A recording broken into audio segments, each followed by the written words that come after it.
Okay. All right. Good evening. Welcome to the City of Tullahoma Planning Commission regular meeting, October 16th, 2023. I'm Chairman Mr. Paul Schwer. I'm here to call this meeting to order. I am determining that we do have a quorum with all 7 members present. So with that, I'd ask everyone to please rise, and Mr. Mayor Ray Noes is going to join us in the pledge. Please join me in the pledge. I pledge allegiance to the flag of the United States of America and to the republic for which it stands, one nation under God, indivisible, with liberty and justice for all. All right.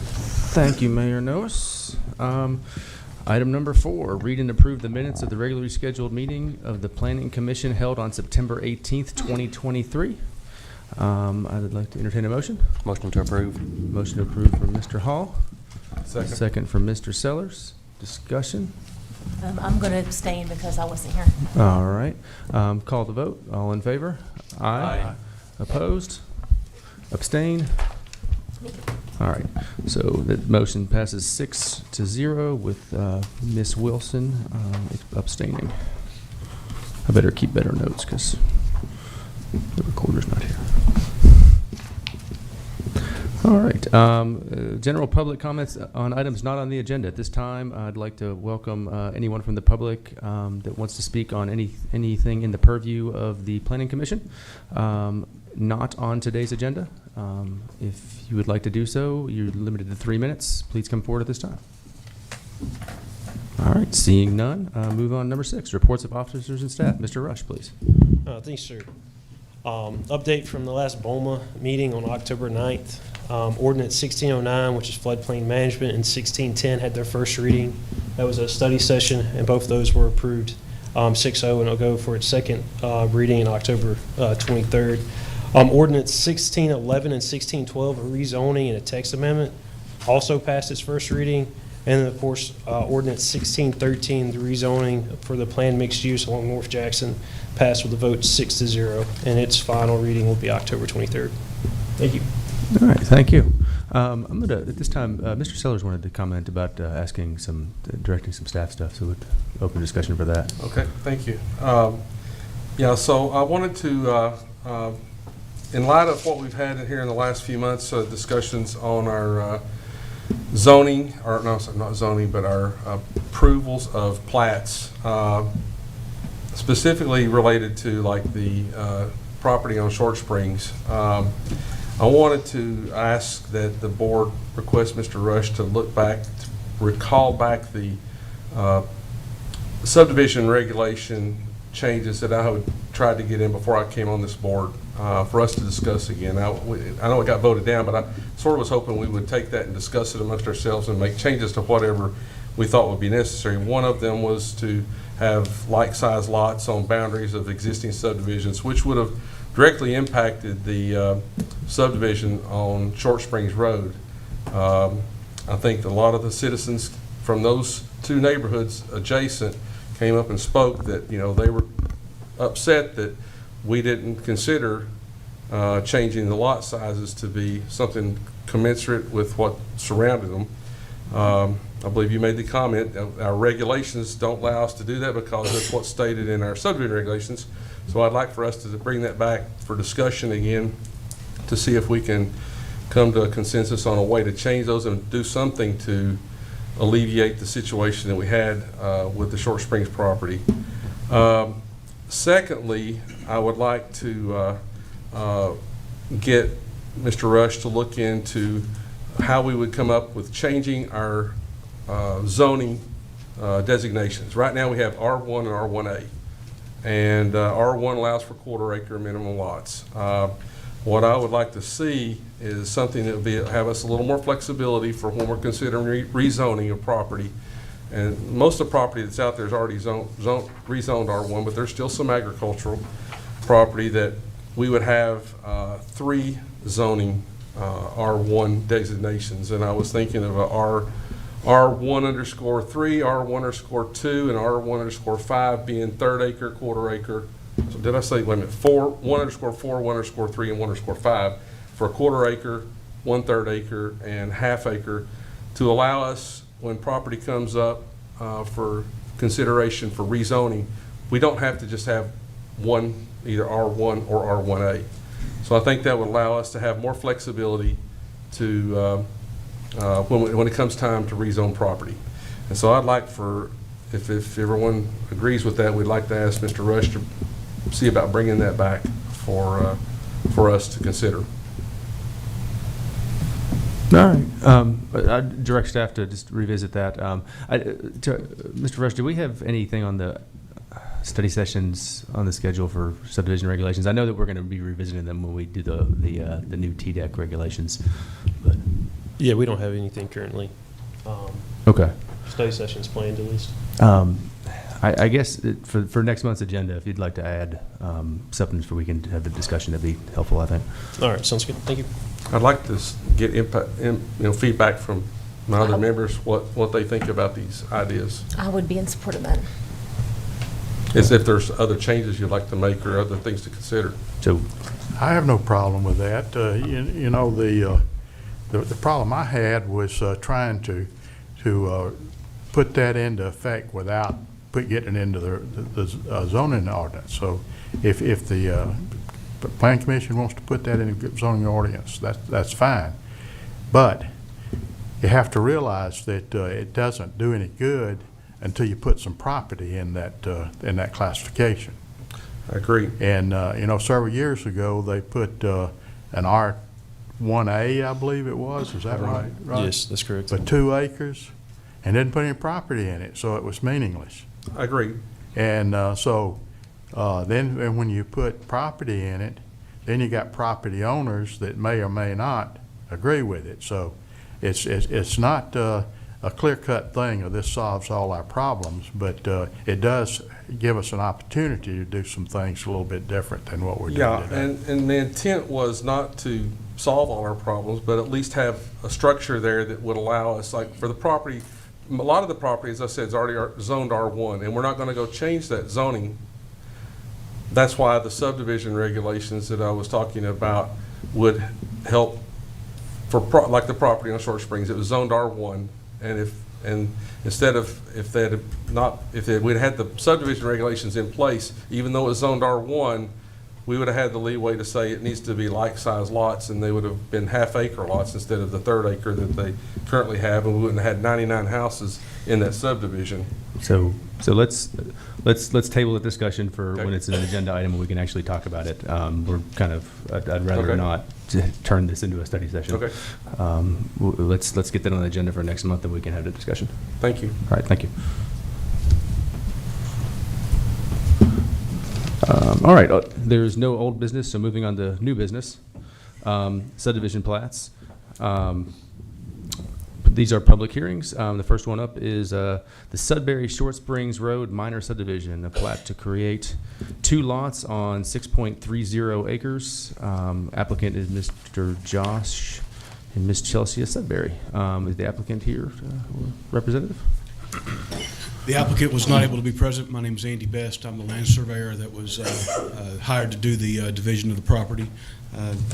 I'm here to answer any questions if you have any. We're just seeking approval for this simple division of 1 6-acre piece into 2 3-acre pieces. So, Thank you. thank you.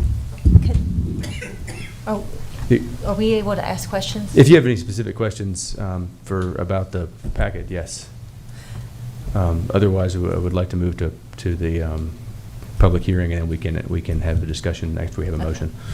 Up to you. If it's a technical question, we can ask them now. But I do have a quick question. Okay. Maybe, I don't, if Go it's a ahead. technical question that maybe you could answer, Mr. Best. So I couldn't tell from the packet, is one of the lots accessed through Short Springs and the other accessed through Macon Manor?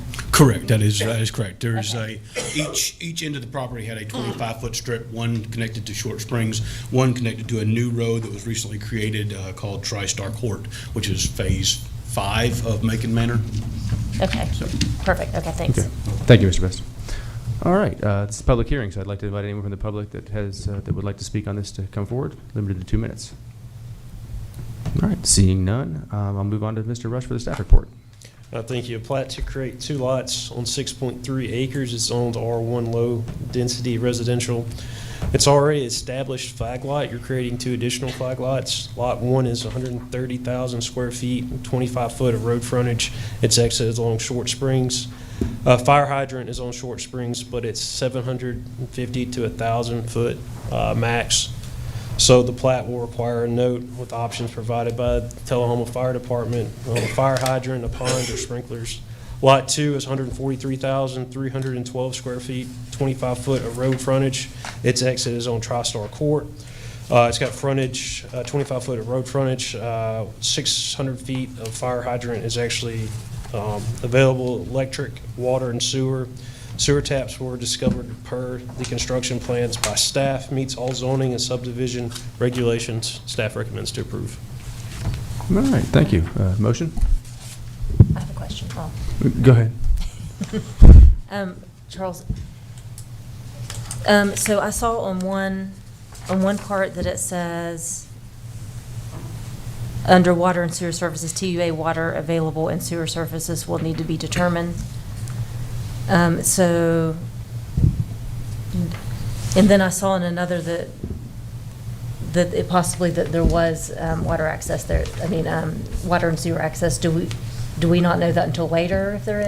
So TUA cannot find it. I pulled up the constructions for it, sent it to TUA on pages 11 and 12. I undiscovered pretty much those taps for water and everything else.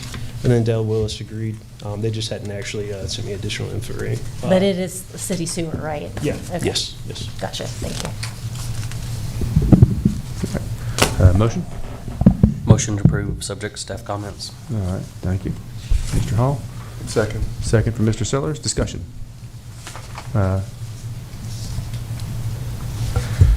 Anything? Okay, all right. With that, I'll call the vote then. All in favor of the approval with staff comments of the Sudbury Short Springs Road minor subdivision? Aye? Aye. Opposed? All right. Abstain? Motion passes 7-0. New business B, site plan. These are also public hearings. Vogue Towers at Lamont Lane, a site plan to review a proposed tower located at the corner of Lamont Lane, Carol Lynn Ace, applicant, and the applicant is Vogue Towers LLC. So I'd like to invite the applicant to come forward or a representative and speak to this. Good evening. My name is Michael Sandifer, the project manager for Vogue Towers in this development. I'm here to answer any questions regarding it. Okay, thank you. This is this public hearing, so anyone from the public invited to come forward. Sir, you're recognized. Please state your name and address in 2 minutes. William Holder, 121 Lamont Lane. I live on the last house that's be bordering up to this cell tower. I don't have a problem with a cell tower, but I have a problem. I've had 6 bypasses, 8 stents, and a pacemaker, and I've been moved from my regular hunting place because of high wires. So I'm very, very scared about anything like the cell towers. And I've done a little checking on it, and I can't find any consistency. And I know that there is probably no consistency about what distance you should be from the next occupant or next house. Now, looking at this thing, and I just got this, it looks like there was a regulation that'd be 300 feet from the nearest resident. And now, if you look at the map, it says from the cell tower to my house would be 199 feet. And then from the cell tower to my lot line is,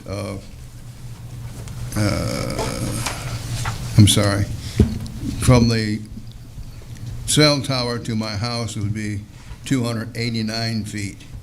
And I guess my question is, if there's a regulation or stipulation of a maximum of 300 feet, why would you approve a request to move it closer to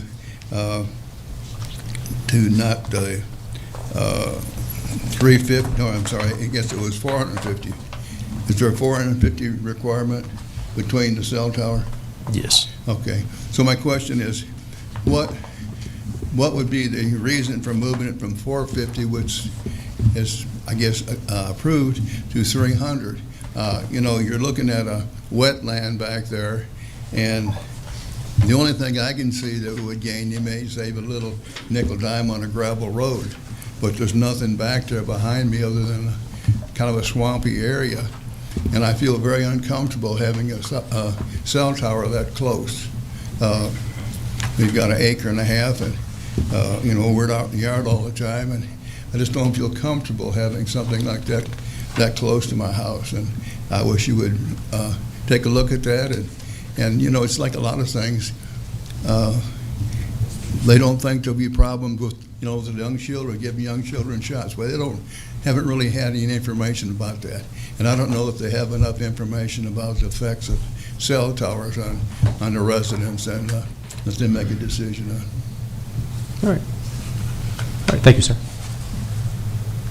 We'll address those questions with the applicant. I appreciate it. Thank you.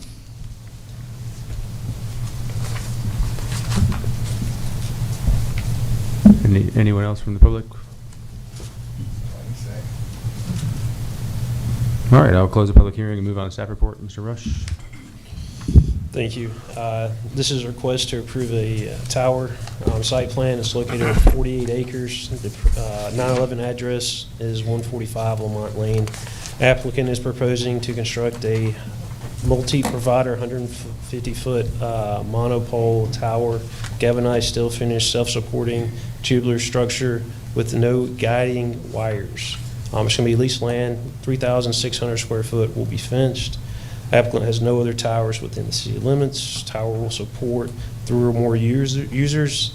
Applicant complies with federal, state, and local laws. FAA has said it's a no hazard. Applicant will provide detailed tower and foundation design as part of any building permit application. Page 29, the applicant is going to request separation.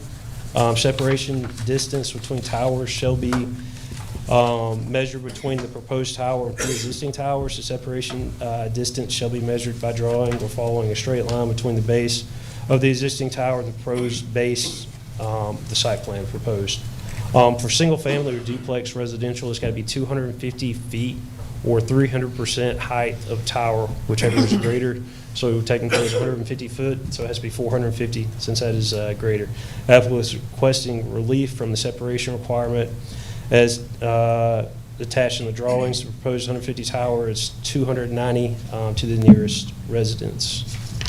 On page 36, you have a fall zone letter for proposed 150-foot monopole, pretty much stating that the tower will collapse onto itself. Vogue Partners shall stipulate that the tower manufacturer designed that the area of potential failure to be located in the 50% height, 75 foot of the tower, so that only the top 50% of the tower, top 75% foot, would collapse onto itself. This is done by over-design the tower sections below the failure point as necessary. Staff recommends to approve with the applicant's request. All right. Thank you, Mr. Rush. Entertain a motion. Any technical questions? We'll make a motion to approve so we can have discussion. All right. Second? Yeah, second. We'll give it to Mr. Hall. That's fine. Sorry.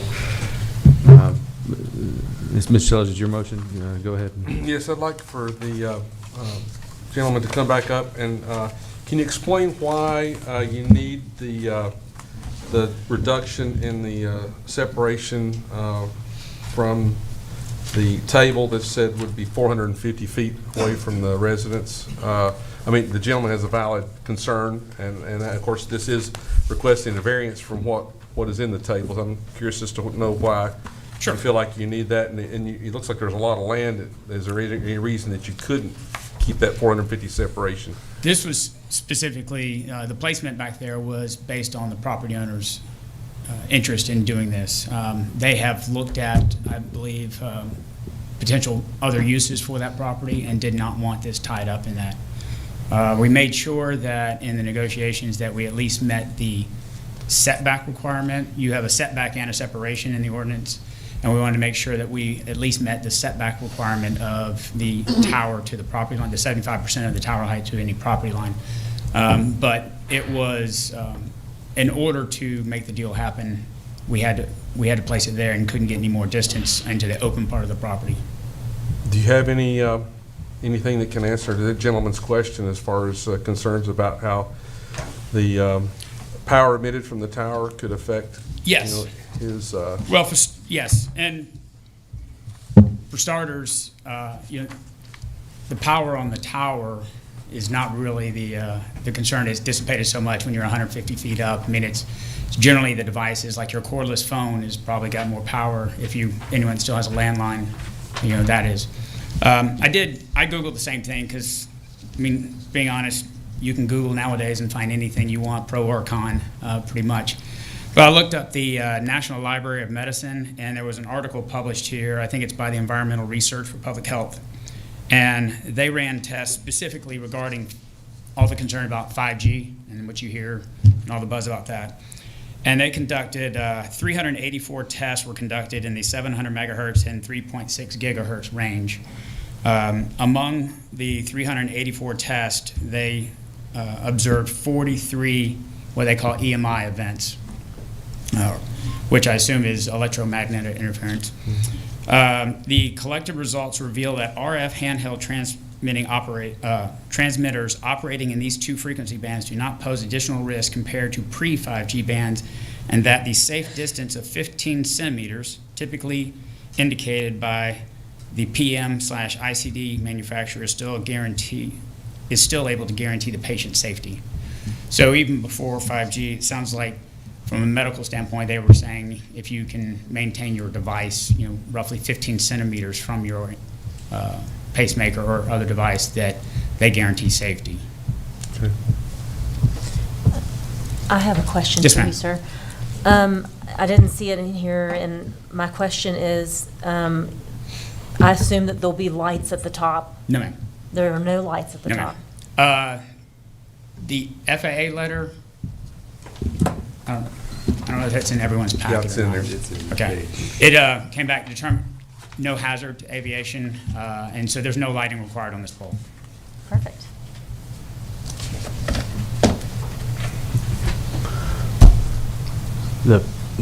The power dissipated. I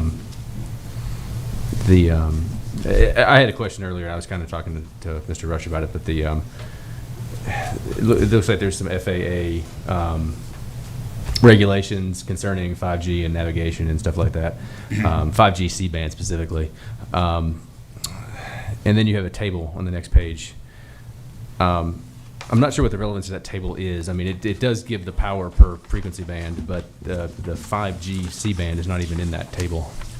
Right. So what was the, and it looks like you got 55 dBW is, I don't know, it's less than a megawatt. Okay. Maybe 500 megawatts or 500 kilowatts. The table. I don't know what typical power for cell phone is, but it does dissipate it like at 1 over the square of the radius, but we're not going to get into that. I feel like the distance, even being that high up off the ground, is probably an ample separation, like if you were standing right under the tower. Yes. But anyway, I'll yield as, I think I asked a Right. question. So when the carriers are installing on rooftops, now I don't know if there's any rooftop applications downtown here on like a bank building or anything. There's Wi-Fi. I think there's some Wi-Fi towers. for downtown, Yeah. but So it's- typically, if they're on a rooftop, they actually do have to cordon off an area for the general public safety. But I mean, from a dissipation standpoint, I mean, that area, be 20 feet or 30 feet. And they do cordon those off on rooftops just for every day, as far as not taking the system offline or anything. The table that's part of the FAA is generally the developer just files for all the different carrier frequencies that are licensed. And that way, this one, Verizon, but that way, when AT&T comes on, they don't have to go back and file their own FAA to add frequencies, and then Dish add their own, et cetera, et cetera. A lot of the FAAs that are being approved right now are going back and being refiled with C-band. That's been a big topic over the last year. Okay, so this is not a C-band antenna, is that correct? Well, not at this time. Okay, all right, that makes sense then, thank you. And I think you had a question earlier, if I overheard. I was just wondering what the table was. And, Yeah, it's and that- just all the frequencies, so. Yeah, and why there were 2 lines of everything, but I guess that's for each, you have 2 carriers at the moment that are applying for that? They just, all the different, the old carriers from years ago, your traditional cellular carriers, they have their markets, their licensed spaces are called RSAs, MSAs, and then you got the PCS, and they divided different licensures up in different areas, and so it just captures that. Okay, thank you. I have a question. Yes, So you already have a couple carriers. Are you able to tell us who they are?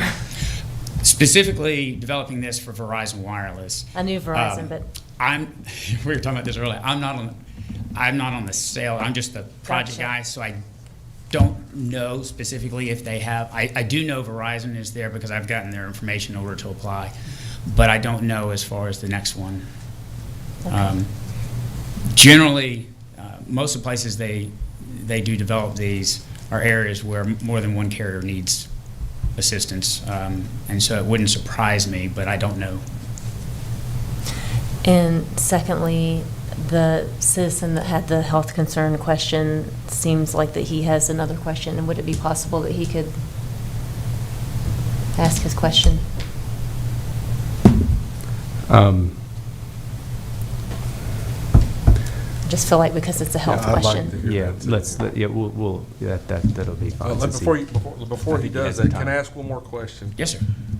So if they were to move that 100 feet in just one direction, not from each corner, but just move it 100 feet, would that break the deal? I mean, the reason I'm just calculating some numbers, one of the thing we get is, if you look at the hypotenuse of that, from the top of the tower to his house, if we moved it 100 feet, it would almost give you the 450 feet from the top of the tower to his house.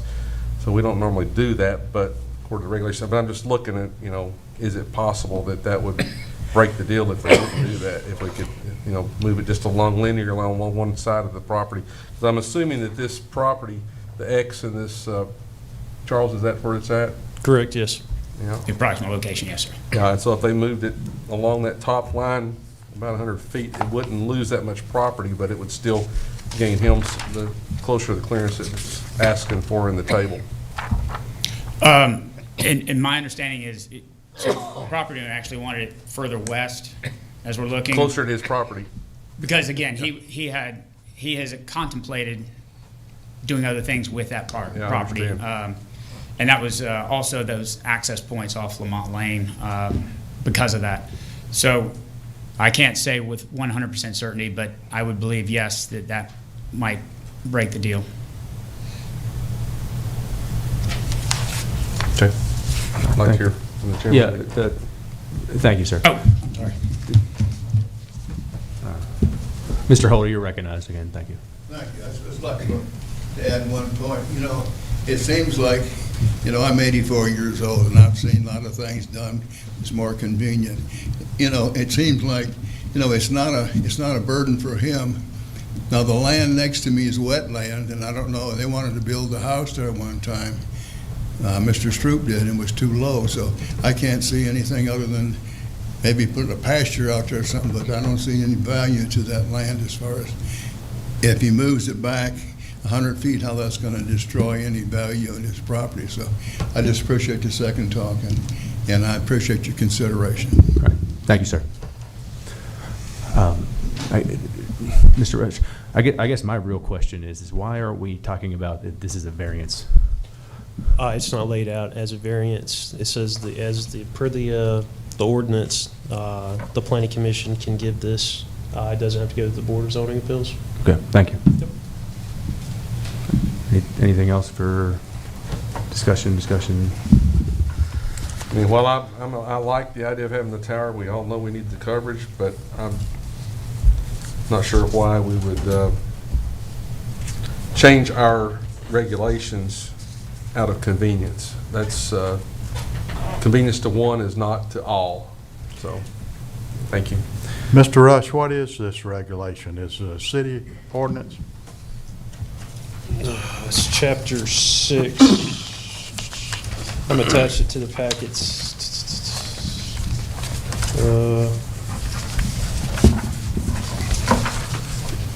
Is it 49? Yeah, page 50. Or 49 exactly.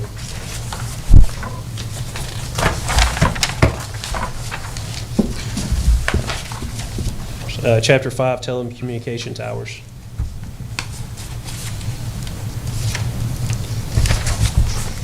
It's 56 and 57. Might be which one. Yeah, 56, 57 is where it states that, and then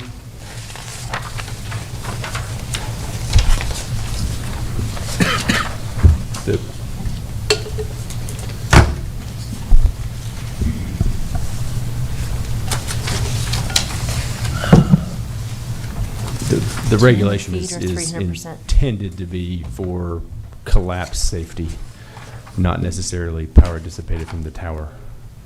You could, you wouldn't need anywhere near that much radius if you half the power, if you quarter the power.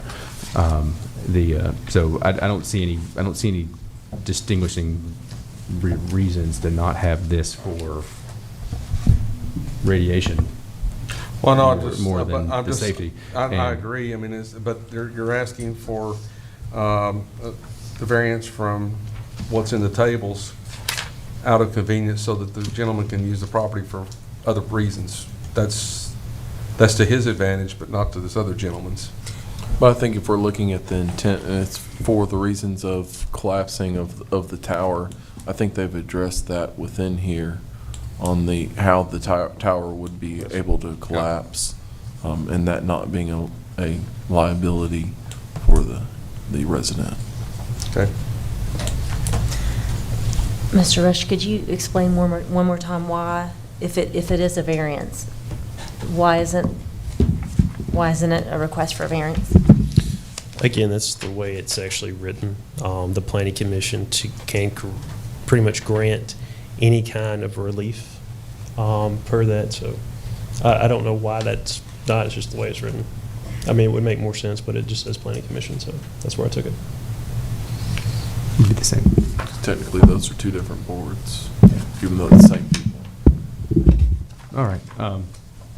Last time around, Mr. Comer, you good? I'm gonna call the vote. All in favor? Is the motion on the floor with this excerpt?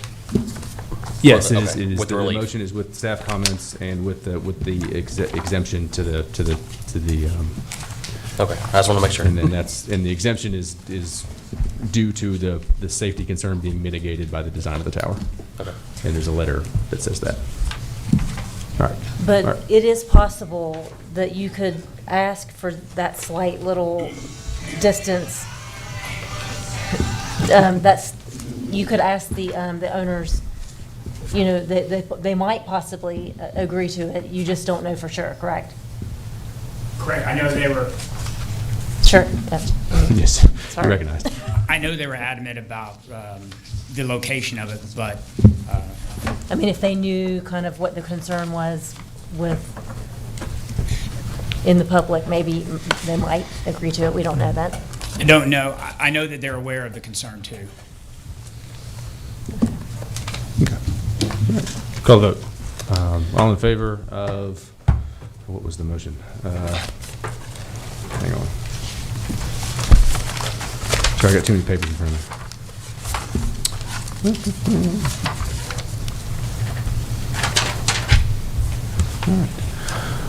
me. All in favor of the approval of the title application and site plan, subject to all staff comments? Aye? Aye. Opposed? No. No. right, so that's 3 no's with, let's see, Wilson, Sellers, and Comer, and 4 yeses. So motion passes 4-0 with Wilson, Sellers, or 4-3. Motion passes 4-3 with Wilson, Sellers, and Comer in as nays. All right, moving on. Hangars at Tullahoma Airport. A site plan to review the proposed location of 11 hangars, Ledford Mill roadside of the airport, and 1 additional building at the Tullahoma Airport. Hangars will have access to the northwest taxiway lane and the taxiway applicant, Jeff Jackson.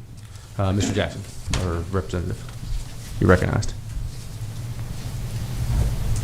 Hello, I'm Jeff Jackson. I'm here to answer any questions that you may have with the project, and John Glass is with me as well, the manager at the Tullahoma Airport. All right, thank you. Can you explain your plans a little bit? Sure.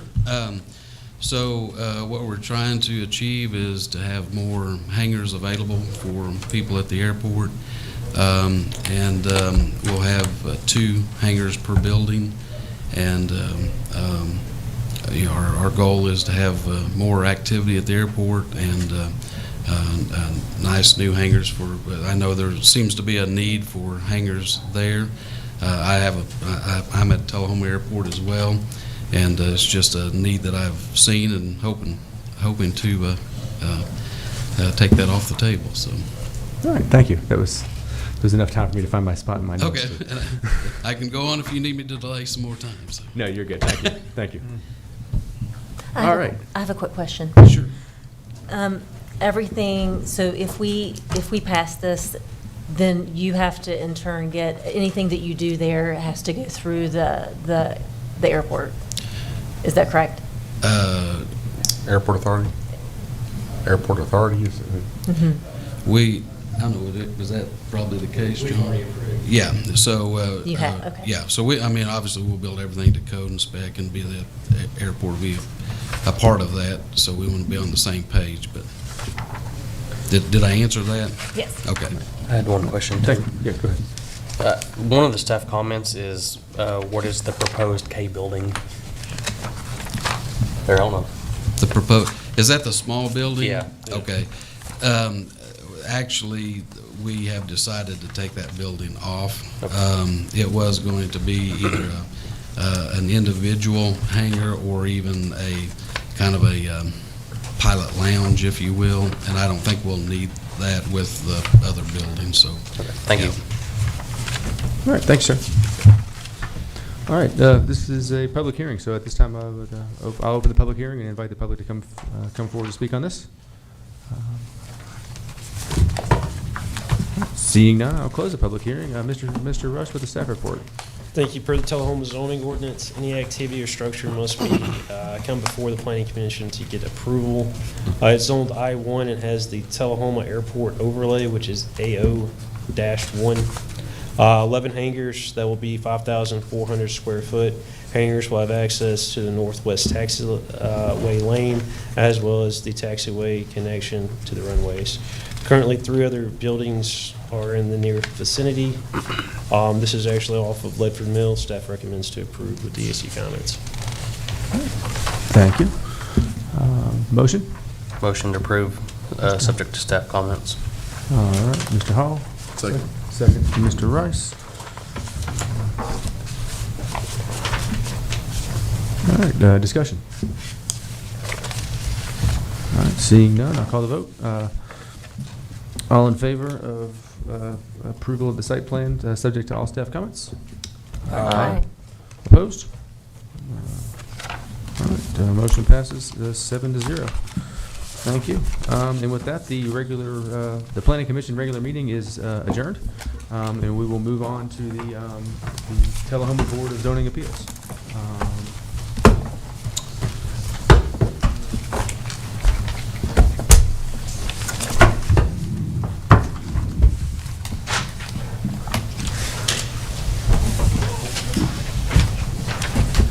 All right, I call to order the Tullahoma Board of Zoning Appeals, regular meeting on October 16th, 2023. The read and approve the minutes of the September 18th, 2023 meeting. I'll entertain a motion. Motion approved. Motion to approve from Mr. Sellers. Second. Second from Mr. Hall. Ms. Wilson, are you abstaining? I'll abstain. Okay. All right. Any discussion? All right. All in favor of the minutes as written? Aye. Aye. Opposed? And abstain? Ms. Wilson. Ms. Wilson. Sorry. All right. Sellers. Hall.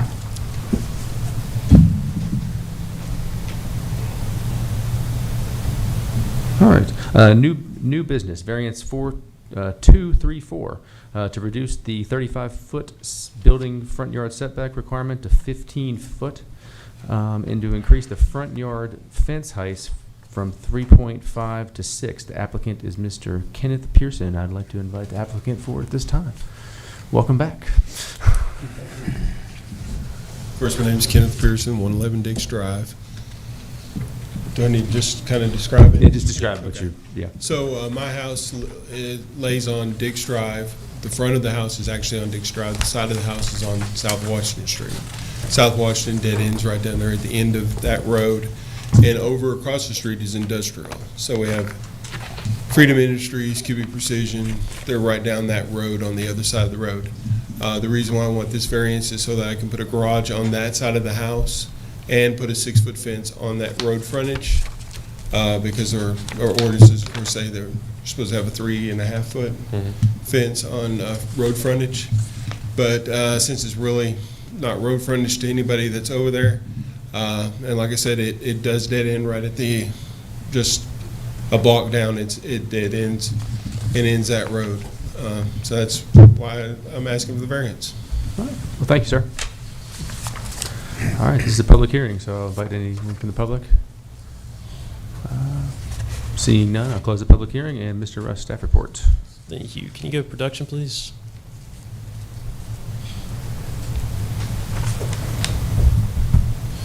All right, this property has two fronts and is an unusual shaped lot. Wanting to reduce the 35-foot front yard setback to 15 foot along South Washington and allow an increase in front yard fence height from 3.5 feet to 6 along South Washington. Property line is 40 foot from the dwelling structure, 20 foot from the road to the property line. South Washington is classified as an urban collector, so it's got a 60-foot right-of-way. It's zoned R1. He's wanting a garage and fence. South Washington Street dead ends. It's across from industrial zone land and occupied by Freedom Industries. Staff recommends to approve this variance. All right, thank you, Mr. Rush. Motion? Move to approve. Second. All right, a motion from Mayor Noes and second from Mr. Bill Comer. Any discussion? All right, with that, I'll call the vote. All in favor of the approval of the variance request? Aye. Aye. Opposed? All right, motion passes 7-0. And that was Noes and Comer. All right. Good luck with your development, Mr. Pearson. Variance 235, to increase the allowable projection into the front yard setback from 6 foot to 10 foot and to allow it for it to be covered. Applicant Diane Smith. Ms. Smith. I just want to make a comment. I'm going to recuse myself from this, and she's one of my employees. No, right. I'm Diane Smith, and I live at 304 South Jefferson Street, and I'm just asking for an awning to come out to where I have put new concrete, and it's got a step down, and I just want the awning to go out to the end of where it steps down. Thank you, Ms. Smith. Mr. Rush has already measured everything for me. All right, thank you. All right, this is a public hearing. I'll open the public hearing for anyone from the public. Seeing none, I'll close the public hearing. Mr. Rush. Thank you. The applicant is requesting to increase the allowable projections into the front yard setback from 6 foot to 10 foot and allow it to be covered. It's R2. It's a non-conforming conforming zoning, so technically it's zoned R2, which doesn't allow for trailer parks but it's a conforming structure since it's been allowed in the past. It's 304 South Jefferson Street. She's wanting a 200 square foot porch. The right of way for South Jefferson is 100 foot. So her structure is actually 25 foot from the property line, and the property line is 35 foot from the road. It's a local road that has a 100 foot right of way. So based on this and all other staff findings, staff recommends to approve this variance. All right. Thank you, Mr. Rush. Motion? Move to approve. Motion from Mr. Noes. Second from Mr. Sellers. Discussion. Mr. Rush, I got one comment. Is it typical that we have a 100-foot right-of-way on just a city street? No, it's not. I mean, in Tullahoma, a little bit you'll see this, but it shouldn't be. I mean, that's why she was allowed to get the variance. It's just because 100-foot right-of-way is quite Okay. large. So, yeah. Mr. Ward. Just for information, all of the street rights of way in the original town plan of the city of Tullahoma are 100 feet wide. That's the original plan that's recorded at the courthouse. It was developed in the 1850s by Tullahoma. Okay. Is there an approach that we should take to make this to where we don't need variances? I'm not going to say it's silly, I'm sorry, but for these requests that don't have any real merit to why we're not doing it. Yeah, currently that's the comprehensive plan that's being developed by the Community Planning Development Committee, so they're taking some of that into action. Okay, all right, thank you. I'll take that. All right, any other discussion? All right, I'll call the vote. It's noted that Mr. Rice is abstaining, so all in favor? Aye. Aye. Opposed? All right, motion passes 6-0 with one. All right, new business 3C, home occupancy upon review, 001, the first one. To review a home occupancy application in the R1 zoning district for Music with Michelle at 110 Redbud Lane. Applicant is Michelle Gibson. Ms. Gibson, would you like to come forward? Good to see you again. So I was here in August requesting a variance and was informed that's not really the best way to do this, so I've been told that a permit is what I should request, and so that's why I'm here today. If anybody was not here, I teach group music classes, and my parents attend with their children certain weeks. So because of that, the normal drop-off pickup style does not work, which would be legal, but in this case, I'm asking for more parking. The max number of families so that I would have is 8, and so just hoping for a permit. Okay. Thank you, Ms. Gibson. All right, this is a public hearing, so anyone would like to come forward and speak at this time? Seeing none, we'll move on to the staff report. Yes, thank you. The existing single-family residence of the property was construction in 1954. The subject property is 0.6 acres within low-density residential zoning district and is located within the Bel Air subdivision.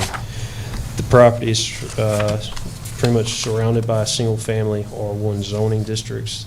The applicant has also went out to actually get residents' feedback on that. No one has said no to that so far. So staff recommends to approve. Thank you, Mr. Rush. Move to approve. Mr. Comer, second from Mr. Noes. Any discussion?